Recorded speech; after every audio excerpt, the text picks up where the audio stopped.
Hello and welcome you guys, my name is Sai and today we are going to be reading through the comment section of chapter 1121's video. So with that being said, let's just hop right into it. So to just fill you guys in on how we're going to be doing this, we are going to start with the top comment of last week's video and then just work our way down until we hit a really nice endpoint. So with that now being established, it brings us our very first comment, which says that Gecko Moria wasn't in reaction piece, which only means he's on his way to Laughtail. He will become king of the pirates. You know, interestingly enough, we did not see Gecko Moria. You are completely right. And I think that is not without a good reason. First off, I don't think he's going to be in the race to become Pirate King. You know, jokes aside, I don't think Gecko Moria really has a shot. But I do think we're going to be shocked when we see him again. Because you gotta remember, the last thing that happened to Gecko Moria is that Blackbeard killed his best friend Absalom. Perona, with the help of Kobe, rescued Moria from prison.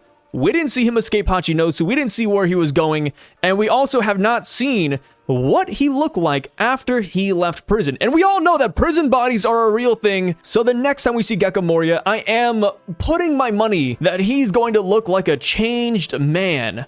So, the next comment though, says that not Luffy supporting Bonney like an older brother when she goes to punch Saturn.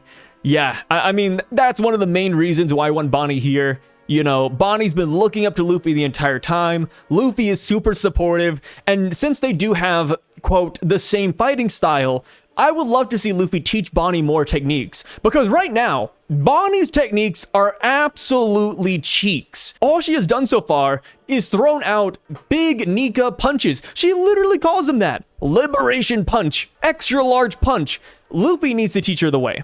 All I gotta say. So yes, I love this, and I think this will open up a brand new side to Luffy that we have not seen before, and I'm all for it. Okay, so now the third most liked comment, and I'll admit, the reason why I'm making this video, goddamn Melon Gate. So, I've seen this comment flood my notification feed at least twice a day. The fruit behind Frankie looks like a normal Japanese melon. And then the guy below him, nine likes. 9 of you guys like this comment saying, right, I thought the same. Bro is just too deep in theories. First off, yes, you know, as somebody who talks about One Piece almost every single day, at some point you become the man you never wanted to be. And for me, that's a One Piece theorist. So yes, I do look too deep into things every now and then, but hear me out. Melons are not blue. Japanese melons are not blue. See, here's the thing, right? I know the melon you guys are talking about. Hell, I'm gonna pull up a picture right here. We can compare them side by side. But here's the thing. These melons are beige. I would even call them yellowish, orangish even. But let me tell you, they are not blue. They do not come in a blue color. That is the reason why I brought it up. And here's the thing too. One Piece devil fruits, not all of them, mind you. There are a lot of wacky shaped ones, but a good handful of them are shaped after real fruits, like the banana that we got back in Enies Lobby, for example, or the apple that is Smiley's devil fruit. Devil fruits come in all shapes and sizes, even real shapes. So that is why just because it is shaped like a Japanese melon doesn't mean that it's not a devil fruit.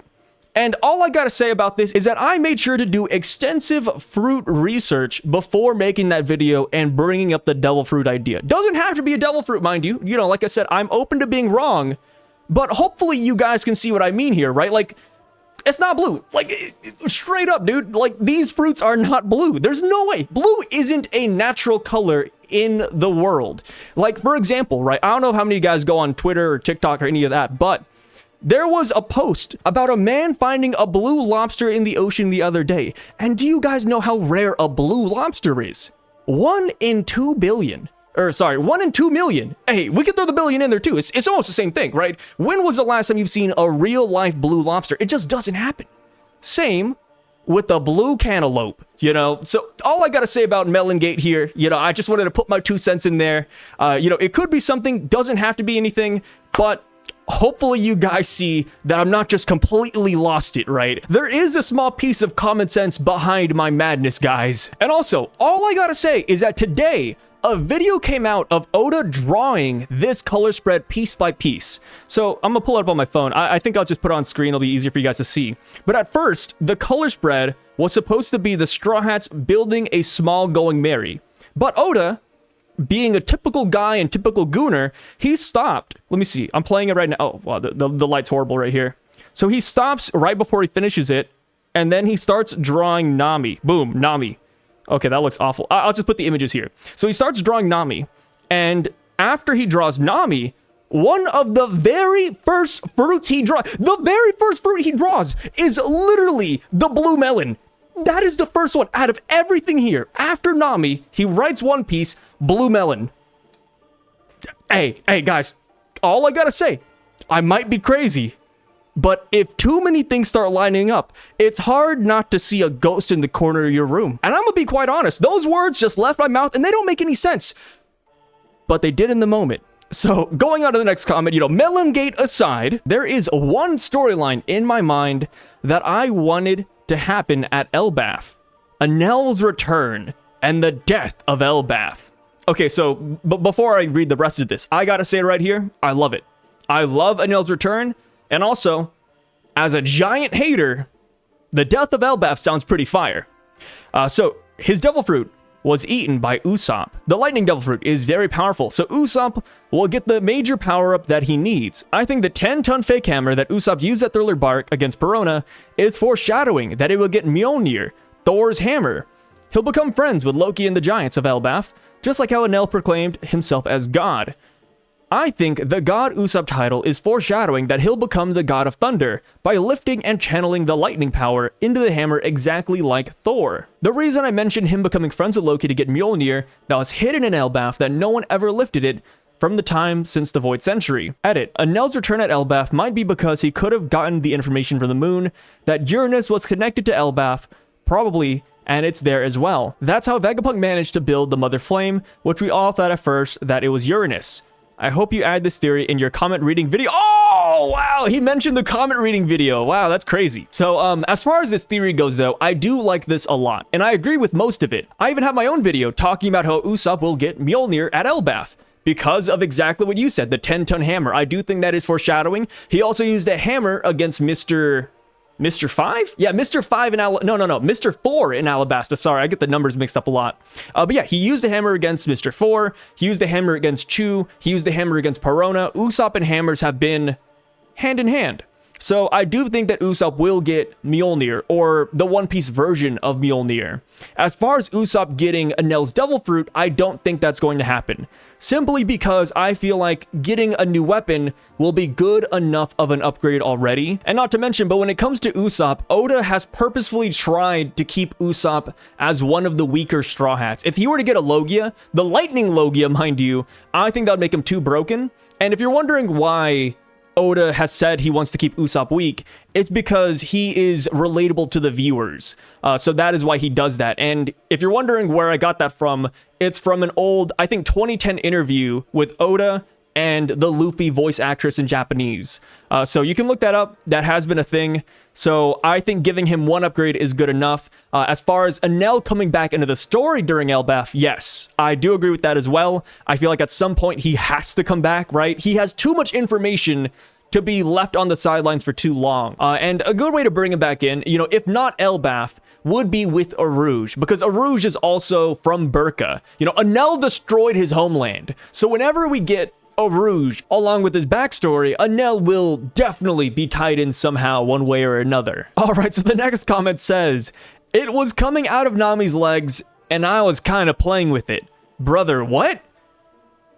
You know what I mean. You know exactly what I mean, brother. All right, so this one says, "The theory that Nami's tangerine tree will grow devil fruit is an idea I've never thought of. I hope it happens."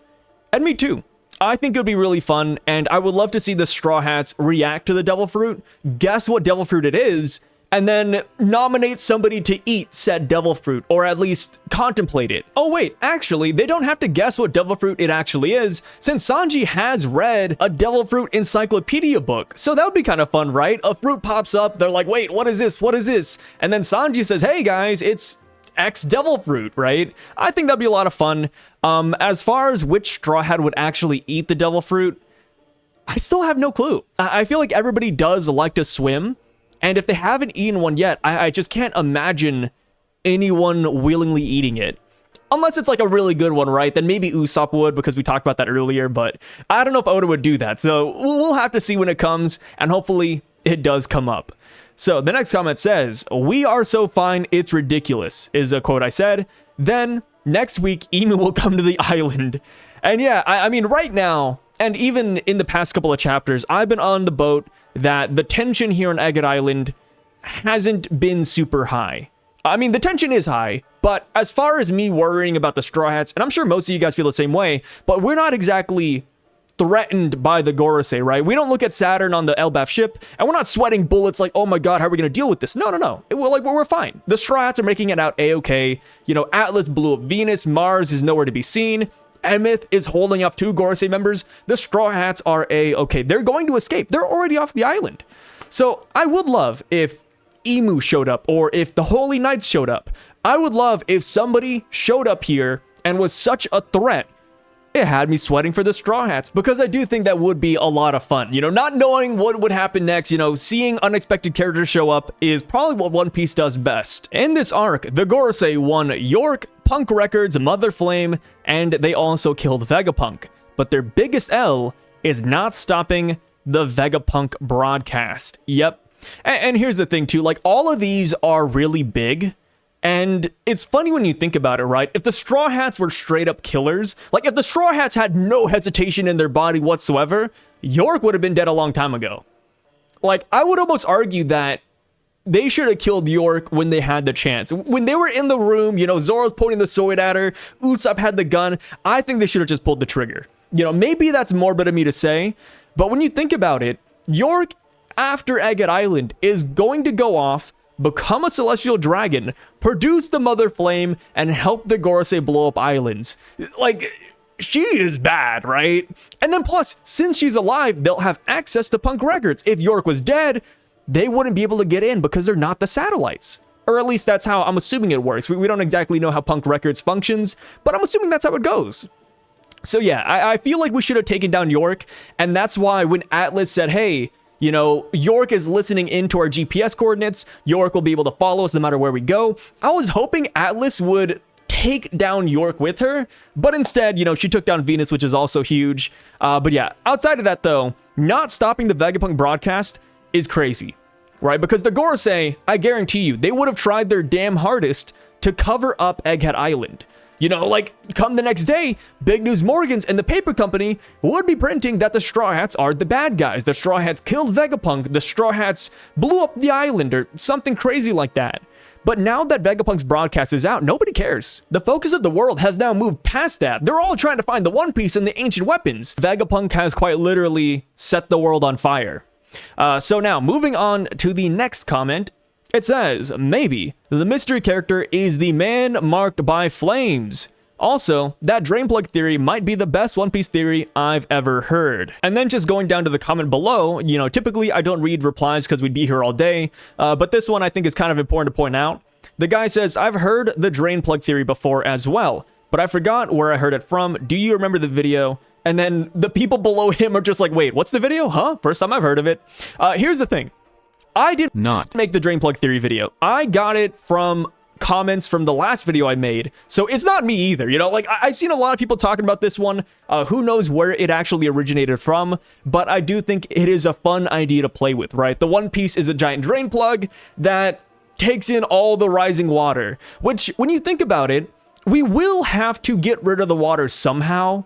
Right? If the world government keeps on rising the water, like by the end of the story, we're going to have to get those islands back. You know, maybe we don't. Maybe Oda's going to end it on a somber note, like, oh, the Straw Hats won at the end of the day, but we also lost 300 islands in the process. I don't think that's going to happen. I think we will find a way to bring down the water. So that is why I think the drain plug theory is pretty fun.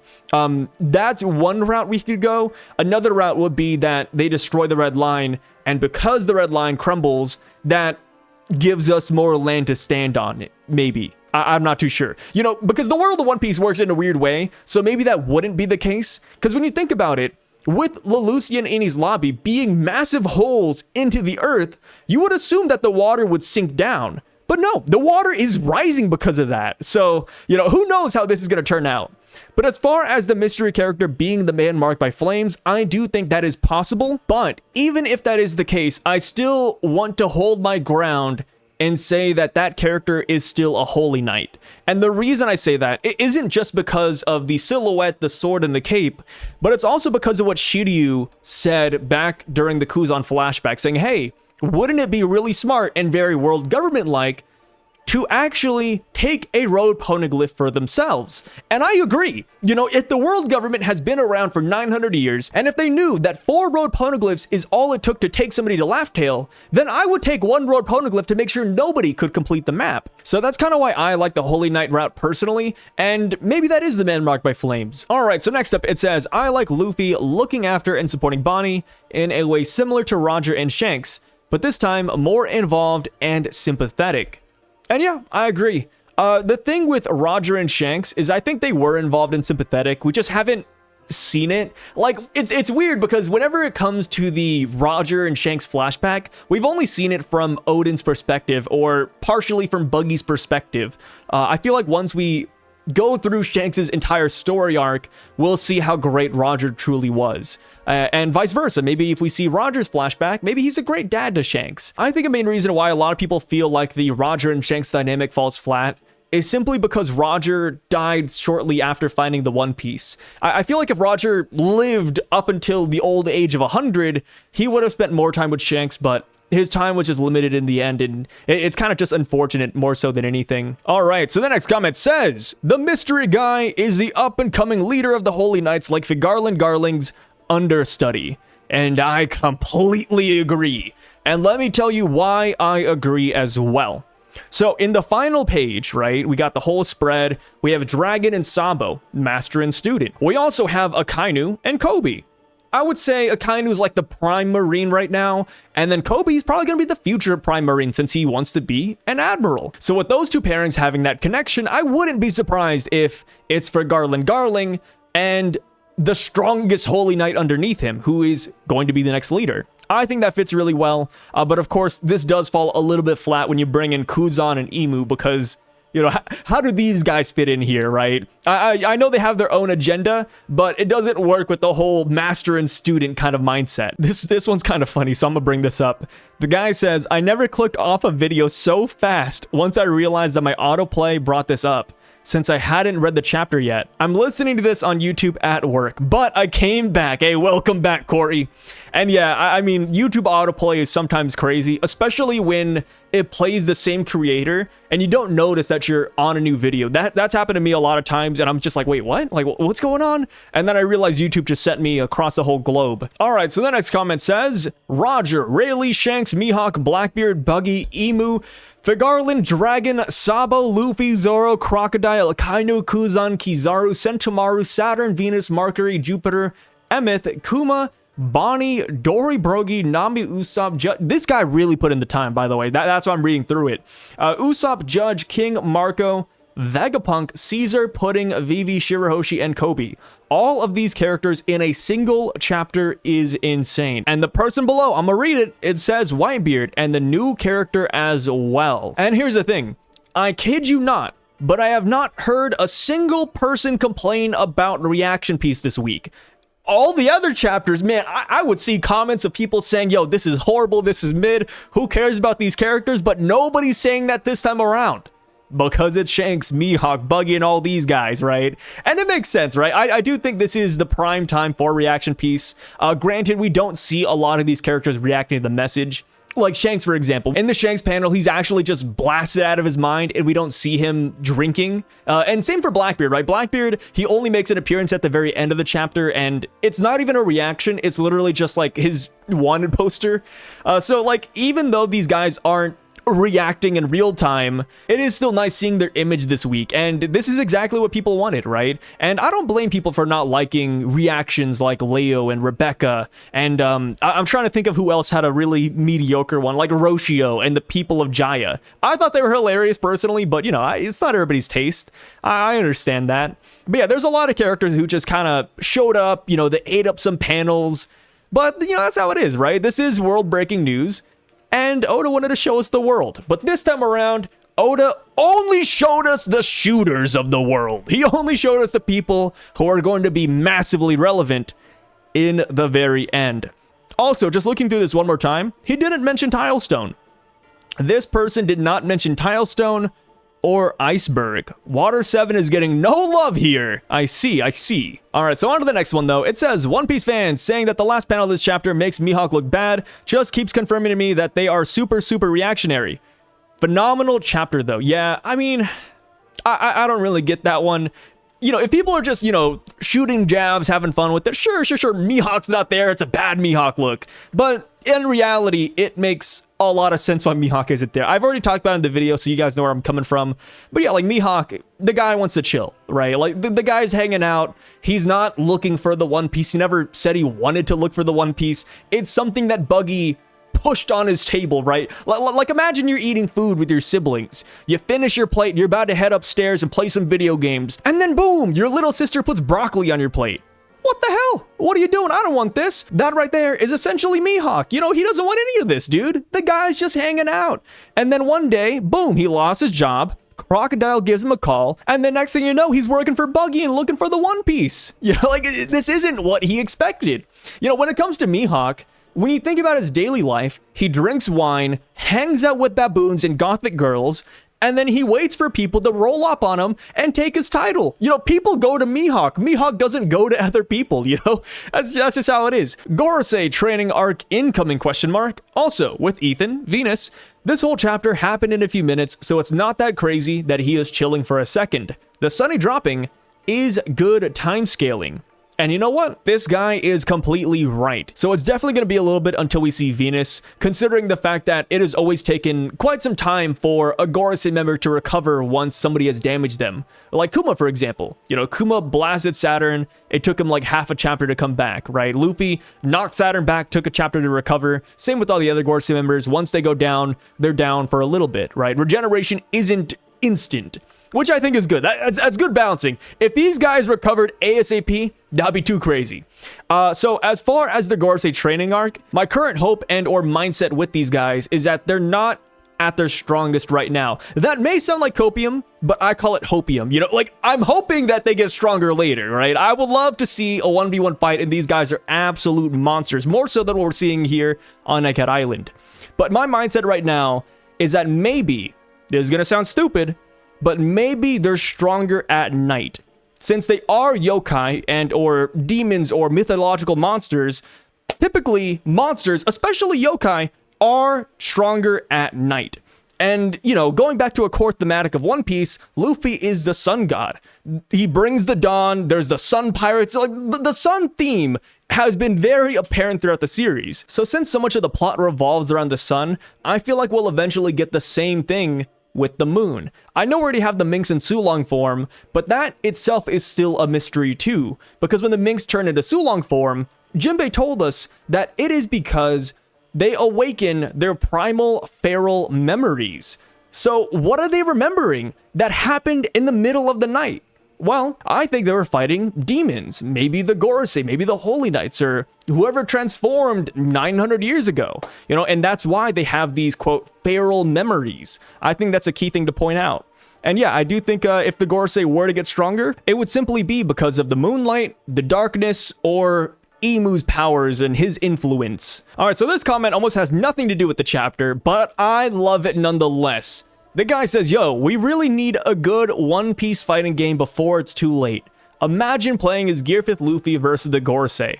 And this is something that I have been ranting about ever since I was a little kid. One Piece does not have a good competitive fighting game. We have Burning Blood, but Burning Blood died off. I looked at it just a minute ago. Only 20 people in the world on Steam were playing Burning Blood. It's a dead game. We need a better one. We need something that people will be talking about for generations. A game that has every character in One Piece. Something like Dragon Ball Sparking Zero. Something like the Naruto Storm games. I mean, Bleach is getting a Rebirth of Souls game, which is an arena fighter. Where is One Piece's arena fighter? Where's our competitive game? It hasn't happened, and I blame Bandai Namco. Those sons of guns are sitting on the One Piece video game IP, and they're doing bupkis with it. Bro, it's a money farm. These guys are allergic to money. I promise you, everybody watching this video would probably spend money to play a One Piece fighting game that is really good. Instead, what do we get? We get every other genre under the goddamn sun. It just straight up doesn't make sense to me. Make it make sense, guys. Why don't they make a fighting game? And here's the worst part. Arxis. I don't know how many of you guys play fighting games that come out of Japan in general, but Arxis, a prominent Japanese fighting game maker, came out and said they would love to make a One Piece game, but the IP just hasn't shown up on their doorstep. Brother, Namco, pass it off. Give the IP to somebody else. Charge them money and then call it a day. It's that simple. Oh man, I get so heated when I think about this. But yes, hopefully one day somebody will grow a brain over at Bandai Namco and make a goddamn One Piece fighting game, and or just give the IP to somebody else and have them do it and just rake in the royalties. It is that simple. And the worst part, another baffling thing, is that Bandai Namco this year reportedly lost 90% of its revenue as a publisher. Because, you know, in 2022, Elden Ring came out and that brought them a lot of money. And then in the 2023 fiscal year, they went all the way down because of major flops after major flops. And then they released JJK Curse Clash, which is already a dead game. I checked it. Only 30 people are playing that game too. And Bandai Namco has finally woken up. They said, hey guys, we're going to start focusing on quality. You know, I don't know how many of you guys follow gaming news, but just this year, they said, hey guys, we're going to start focusing on quality games. And it's like, brother, what does that mean about the other games? Were you not focusing on quality beforehand? What kind of statement is that? It's like me waking up and saying, oh, I want to have a good day. Of course I do. Of course. Okay, anyways, next comment, back to the chapter. The Gorosei only address Shanks as red hair. So I think his brother or twin has different color hair, and I completely agree. I mean, we've kind of seen the same thing with Sanji and his family where they have like the same facial structure, but they all just have different hair colors. And to back up this theory as well, or this notion, is that back when we were in Wano, Oda released a brand new character for a Kyoto special event, a collaboration, and Oda actually named him Lark. And it's literally just a blonde Shanks. You know, this guy is a blonde Shanks, and guess what? Right behind him, one of his main powers is to control a yokai. And I'm not exaggerating when I call this thing a yokai as well. It's literally a Nue. You know, so like, hey, we got, you know, bootleg blonde Shanks with the yokai well before we got the Gorosei being yokai. Is this perhaps foreshadowing? Maybe. You know, maybe Oda wanted to test this idea here, but yeah, you know, I'm gonna leave that for you guys. What do you guys think about Lark and the blonde-haired Shanks? All right, so the next comment says, Marco did not go with Miss Balking to rescue Weevil. Yeah, that's a little bit disappointing, huh? I mean, I understand from Marco's perspective, right? He wants to stay here. He wants to protect the villagers. Pirates are going rampant. Why not stay with the villagers? And plus with Weevil, right? If Marco went to rescue Weevil, he would either have to fight Green Bull, you know, in the middle of the ocean and rescue him, kind of like what Jack tried to do with Doflamingo, right? You know, Jack was like, hey, Dofi, I'm gonna rescue you for Kaido. And then he ended up fighting Fujitora, Sengoku, and Sudo, and then he lost. Or like, I could imagine why Marco wouldn't want to put himself in that same boat. But here's the thing, even if Weevil isn't with Green Bull, Weevil would most likely be an Impel Down. That right there would be like an entire operation for one man to take on by himself. Of course, Miss Balking would be there as well, but is she a fighter right now? You know, is she a fighter at this old age? I'm not too sure.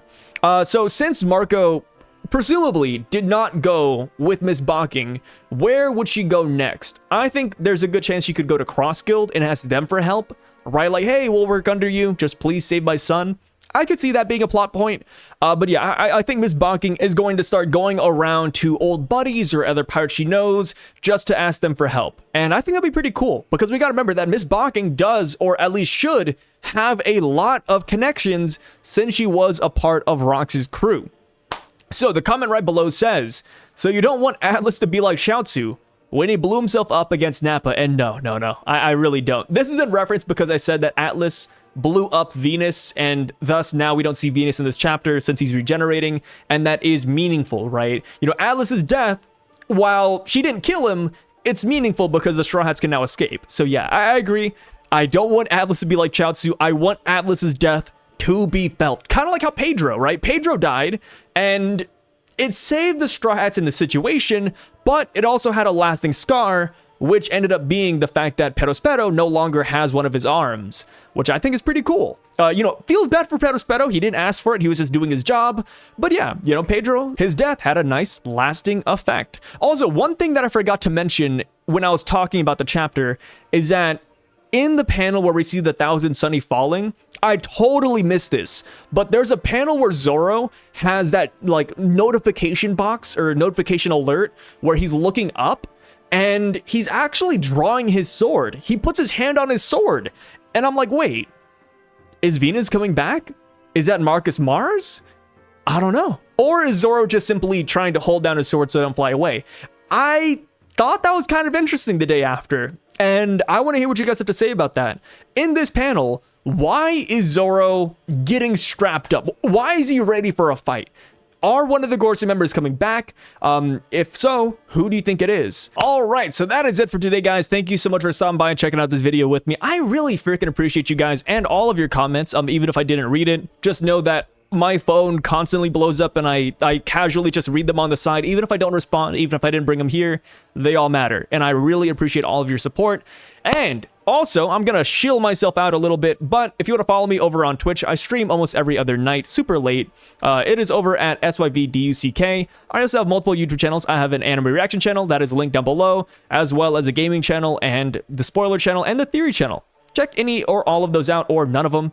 Up to you guys, but hey, thank you so much for being here. I really appreciate it, and I will catch you guys sometime this week. I've thought about bringing back an old form of video I've done in the past, which is Reddit reactions or Reddit talking, where I go through the One Piece subreddit, see what people are talking about, and I just like having that little discussion there. So if you're interested in that kind of video, please let me know down below, and I'll probably bring one or two back during this break week, since of course there is no One Piece content coming out this week. So with that being said, I'll catch you guys later. Signing out.